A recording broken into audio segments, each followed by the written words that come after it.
So today we are talking about the top YouTube advertising mistakes that we see in a lot of campaigns that are probably costing you money. Google's goal is to generate more income, but there are certain things that Google recommends that are not best practice for you as an advertiser. So we want to share with you what's going to work for you to get more leads and more sales and brand awareness if that's your goal. Brands are running by having TV screens as a placement, but TV screens, people don't have the option to click onto your website. You can see we have computers, mobile phones, tablets, and TV screens. Now, on here we have bid adjustments, a percentage that you allocate whether you want to bid more in terms of a cost per view or a cost per click. And so you can see we have set up negative bid adjustments of 100%. Unless you are going for brand awareness, you want to turn this off. If you just retarget YouTube videos overall, it's actually going to encapsulate both ads that you're already running and organic. But we see a lot of success with running just to organic. So inside your audience manager, you will have all of your audiences that you've already set up. If you haven't, you go here and you create a new one for, say, YouTube users, and you block off 30 days. Another mistake people do is not setting these up right away. I'm going to show you one that is already created. Here we have the organic, the YouTube viewers, and then we're excluding people who have viewed as an ad. And so that allows us to just target people who are viewing the content organically on the YouTube channels that we're building.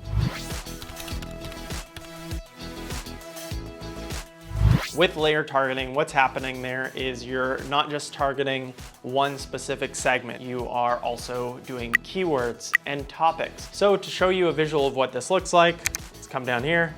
So we have different audience segments, and so those are specific segments that we're targeting in combination with your basic demographics. You can narrow it down in another way based on content type. So that can be topics, so segmented out into different types of videos. You can have placements that are specific videos and specific channels. And then you also have keywords. You try and do an audience that you're trying to reach, a remarketing audience, with specific placements. You can imagine that that audience is drastically going to shrink down in size and either get more expensive or won't run.